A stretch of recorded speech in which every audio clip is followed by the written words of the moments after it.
Yes, the relay on YouTube. Check it out. Lots of stories about me on there. All the boxing facts and info that you want in a very entertaining, educational manner. The relay. Check it out on YouTube. Welcome to the motherfucking relay where we're covering today's top boxing news. Okay, we'll start with this. Oscar De La Hoya says he's telling Terence Crawford, "Let me help you in making the Errol Spence Jr. fight happen." It's not the first time we've heard that. I don't doubt the earnestness of Oscar's words or his desire to be involved in such a fight. I just question how much or how little it would help. Wasn't the story before that Al Heyman didn't want Top Rank involved? That Terence was on the wrong side of the street? I mean, wasn't that what Errol himself was running around saying? Yeah. "We respect each other," said De La Hoya of Crawford after a Gervonta Davis versus Ryan Garcia press conference at the Palladium in Times Square. "You know, we're exploring our options, opportunities. You know, he does have a mandatory with one of our fighters, but look, I'm telling Crawford, let me represent you. Let me help you in making the Errol Spence fight happen. You know we have experience with how Al Heyman works. We have experience with how PBC works, and we work hand in hand. As you can see, making this Davis versus Garcia fight was not easy, but we made it happen. So now, if we can open that door and have a dialogue and make Crawford versus Errol Spence happen, boxing fans will watch the best fights possible, you know, in the near future." Oscar's logic seemed to be that if Golden Boy and the PBC can make Davis versus Garcia, surely they can make Spence versus Crawford. But need I remind you that Top Rank in the PBC made Wilder versus Fury 2 and 3. Back when Terence Crawford was still a top-ranked fighter, Top Rank and the PBC made those two fights amongst themselves, but had no bearing on the Crawford versus Spence situation. It didn't help that along at all. So how do we know it's not the same thing here? We do have a purse bid for Crawford versus Rocha coming up in the next few weeks, De La Hoya said. So if we can come up with a formula, with some kind of... If we can come out with an agreement, then the fight's going to happen relatively soon. These guys want to fight each other really bad, so I can see this fight taking place within the next 3 months. De La Hoya hopes they can reach an agreement before March 19th deadline established by the WBO, which will schedule a purse bid if necessary. A purse bid would favor Crawford by a 75-25 split. Well, it all depends on what Crawford is asking for, De La Hoya said. It all depends on what Rocha is going to cost, and we'll take it from there. I'm tired of hearing about Spence and Crawford. I'm tired of talking about Spence and Crawford. It was just the other day. News broke that there are dialogues happening between them. Dialogues happening behind the scenes, though Crawford is still fighting Rocha and Spence is still fighting Thurman. So in essence, nothing's changed. I'm sick of hearing about it. No, maybe, just maybe. If Gervonta Davis versus Ryan Garcia turns out to be a massive success, perhaps that might coax Golden Boy Promotions and the PBC to do a little bit more business with each other, but that's really a reach. They're too wide-eyed and naive for my taste. Been going in circles with this thing for years, and I ain't got the optimism. Or the interest. If Oscar wants to get involved and Crawford wants to let him, then let him. Let him be involved. I maintain my original position that the real virtue of Terence Crawford forming a partnership with Oscar is this Rocha fight potentially segueing into a Virgil Ortiz fight. It's the real virtue as far as I'm concerned. With Errol, we're just beating a dead horse. It really feels that way. Bud wanted to fight Boots and that they reached out. Were those talks ever really tangible? I saw some stuff about people talking about, some discussions with BLK Prime. You know what I mean? We was trying to set up a fight with him last month because BLK people called us. I wouldn't characterize that as discussion. There was a discussion. I said, yeah, we'll take him in a heartbeat, just like that, right? And they said, all right, let's sit down and talk. I said, you got to talk to my people first, though. Showtime. Yes, but the reality is, they don't have a deal with Crawford. I never signed nothing with Showtime. If Crawford's under contract to BLK Prime, then maybe it goes through that. But the reality is, with no signing, no contract, they're trying to put together a fight just like we're trying to put together a fight. So the reality is, it was a very short conversation. They didn't really bring much to the table in terms of helping make the deal. So there really was no point in following up on that yet. See, I'm loyal to Showtime because I'm gonna tell y'all. If there's going to be a Boots and a fight between Boots and Crawford, there are easier ways to do it without going through them. See, I'm loyal to Showtime because I'm gonna tell y'all, I never signed nothing with Showtime. They fair with me, I'm fair with them, with no signing, no contract. That audio from Bozy Ennis comes to us by way of the Stamina for Sale podcast featuring Tunde Ajayi and Spence. It's from a little over a week ago. We already talked about that here on the channel. The audio from Stefan Espinoza, however, that's more recent. That was taken at the press conference for Garcia versus Davis. He confirmed it. He confirmed that Black Prime, they did reach out. It was to do a fight between Terrence and Jaron Ennis. He said in so many words that talks never got off the ground. That much we knew. But here's what else we know. We know that Bozy Ennis stated they never actually entered into a contractual agreement with Showtime. According to Bozy Ennis, they're not actually contracted to that network. So if what you really wanted was a Terrence Crawford fight, contractually, you were at liberty to pursue it. And you didn't. Your loyalty to Showtime, who doesn't seem to have pursued the fight either, that was more important to you. Bozy insisted they be involved, even though Bozy insisted they don't have a contract with them. You see, the way this breaks down,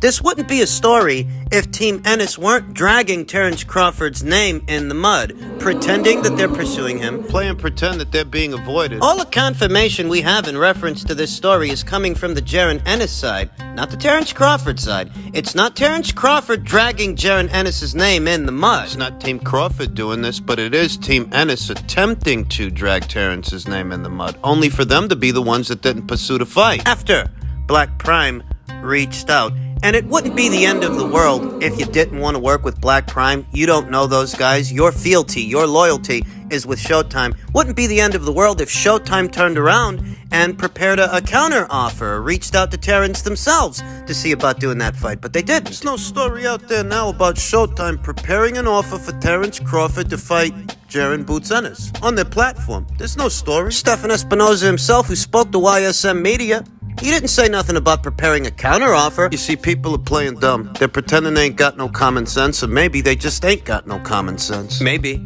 You've been watching Jaron Boots Ennis for over a year now fight in IBF Eliminator after IBF Eliminator at a time when he was ranked in the top 5, the top 2 by way of the WBO. He prioritized the IBF route. His team did. So what makes you think he's after Terrence Crawford? What, because his father brings him up in interviews? Does he name drops him in interviews? I could name drop Terrence Crawford in interviews and have zero intentions of fighting him. Like Team Ennis, because for all of their talk about wanting a Terrence Crawford fight, when push came to shove, they prioritized the IBF title instead of the WBO title Terrence has got. They prioritized their loyalty to Showtime, who they're not even contracted with. Contracted to. According to Bozy, they're not. And that relationship you've got going with them must have been more important to you than striking while the iron was hot and pursuing that Crawford fight then and there. That fight you claim you want. I'm gonna stop playing dumb here, and you guys are gonna stop wasting my fucking time. I don't care what you think Jaron Ennis wants to do. I don't care how good you think he is or how good you think he will be. The bottom line is... actions speak louder than words, and you took no action. Absolute zero. You weren't after Terrence Crawford, but I knew that already. And you're not after Errol Spence Jr. either. You don't think for a second you're going to get that guy in the ring. What you're hoping for is that you'll be in position to pick up a vacant title once one becomes available. The IBF title. That's why you're fighting in all those IBF eliminators. You might have fooled them, but you don't fool me. And you don't deserve the benefit of the doubt more than Terrence does. He's a proven fighter. You're a prospect at best. Why the hell should I believe you over him? What the hell did this guy do that's so special that I'm supposed to give him the benefit of the doubt over Terrence Crawford? Nothing. It's a can of fucking crap already. In men's junior middleweight news ahead of this weekend's WBO interim title fight, former champion Tony Harrison asks, what did Tszyu accomplish to fight for every single one of those belts? You could ask that question about any one of Jermel Charlo's mandatory challengers, of which there are 3. Tszyu included. I mean, I think he's an excellent example of Australia. Harrison told Fox Sports Australia's Ben Damon during a lengthy interview recently. I think he's a tough competitor. I think he has the balls to the wall. I think he has balls to the wall for sure. I think, like, win, lose, or draw, you're going to be the best Tim in and out every time he steps in that ring, right? But I do think he's a flawed, Tim. I do think he hasn't faced any level of opposition. I do not even know how he got here for Jermell, to be honest. You know what I mean? Like, what steps did he take to get there? You know what I mean? I fought guys like Jarrett Hurd and Charlo, and then I was lining up to fight Sebastian Fundora. So to get there, my road was expensive. Like, I had to expend a lot to get to my road back to Jermell. It's not exactly true. He lost to Jarrett Hurd before he even fought Jermell Charlo. If we are talking about the road back to Jermell Charlo, not the road leading up to him, but the road back to him, since having lost their rematch. Since having lost that rematch, he's faced Brian Perella and Sergio Garcia. The fight with Jarrett Hurd predates the Charlo fight. Tony Harrison continued. Like, what did he accomplish to get there? To say he's next up to fight for every single one of those belts. Who did he beat? Who did he fight? You know what I mean? For me, I had to go through hell. The fire in America. You know what I mean? He don't have those kinds of complications, those obstacles that he had to hurdle over and go through to get there. You know what I mean? No, I don't. Because if we're talking about the opportunity to fight for all the belts, to fight for all the marbles, since having lost to Jermell Charlo, Tony Harrison has only fought 2 times. 2 times since late 2019. December of 2019, whereas Tim Tszyu, as of December of 2019, he's fought 6 times. You heard that right. He's fought approximately 6 times in the last 3 years, and you've only fought 2. You're right. In his last fight, he came to America, which he really didn't have to take on former world title challenger Terrell Gausha, and he won in dominant fashion on foreign soil. The fight he's about to have, the fight with Tony, that's not a fight that he needed to have or he was ordered to have. That's a fight that he chose to have. When asked if Tony would have did the same thing Tim Tszyu's doing if the roles were reversed, Tony said no. Talked about that earlier this week, how Tony Harrison stated in plain English, if the roles were reversed and he were in Tim Tszyu's shoes, he wouldn't gamble the way Tim's gambling when he's so close to a title. And you're the one asking what he's done to deserve a shot. I like Tony Harrison, I really do, but you could turn around and ask him the same question. What has he done to earn a shot at Tim Tszyu's WBO interim title? Because this fight hasn't been ordered, you understand. When this article was published 2 days ago by way of Boxing Scene, you saw Clarissa Shields egging Tony Harrison on. Making no light of the fact that Tim Tszyu is voluntarily defending his WBO interim status. He doesn't have to. He could have sat on it or fought some domestic level guy, some guy from around the way. She thought Tony Harrison's question was a great question. I personally think they've both got entitlement issues. I love this weekend's fight. I really do. You've fought 2 times in the last 3 years. Do you actually deserve a shot at what Tim Tszyu's got? Do you actually deserve a shot at Jermell Charlo? The beauty of it all is, whoever actually deserves to fight for all the titles, whoever actually deserves to fight for all the marbles, they're going to get the chance to prove it this weekend when Tim Tszyu shares the ring with Tony Harrison. If you don't think this guy deserves a shot at all of Jermell Charlo's belts, you're going to have to put your money where your mouth is. You're going to have to prove it. Oh, yeah. Tim Tszyu fought a solid contender in Japan's own Takeshi Inui, a guy who was given then WBO junior middleweight champion Jaime Munguia fits when they fought. Tim handled him easy. And aside from an early knockdown, an early scare in the fight with Terrell Gausha, he dominated him too. And now, he wants to dominate you. Are you gonna let him? I'm telling you, that's the beauty of this fight. That's the beauty of it. Whoever deserves the shot at Jermell Charlo, whoever deserves it. No, you can't just sit around moaning about it. No. You can't sit around complaining. You're gonna have to step into that squared circle, and you're gonna have to prove that you deserve it more than the other guy. What's changed from getting a deal done with the Saudis and now being apparently unable to get a deal done in London? I can tell you only from the words that I hear from my negotiators, my partners, Frank and George Warren. According to their reports, Tyson Fury was asking for too much money. Even if Usyk would get 0 for the fight, it would not be still not be sufficient for Tyson to cover his wants. That's actually the point. Normally, when a fighter doesn't want to fight, he asks for something impossible, and then it's not happening. That's according to my experience. I've been in boxing for a while, probably almost 20 years, and that's what I've seen so many times. You go to Saudi, where they were offering you a lot more money for the fight there than the fight would have been worth. in the United Kingdom, more money there than the fight would have been worth anywhere else. And the story is that you guys didn't want to wait because they couldn't get the venue or the location up on time. In spite of the money they were offering. And if you're going off of what Alexander Krassyuk is saying, it sounds like he's saying that Tyson Fury wants a guarantee so big that even if Alexander Usyk were getting 0% of the split, 0% of the pot, it still wouldn't be enough to cover what he wants. In a nutshell, you screw the pooch in Saudi, now it sounds like you're screwing the pooch again in London. Kind of gives you the impression that if this fight falls apart, it's because you can't offer Tyson Fury enough money to fight Alexander Usyk. That there's something about this guy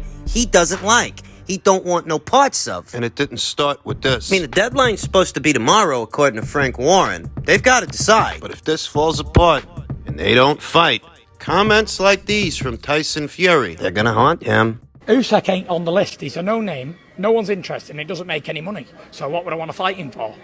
It's a small cruiserweight. A foreigner, don't speak good English, and nobody's really interested anyway. He's not setting anything alight.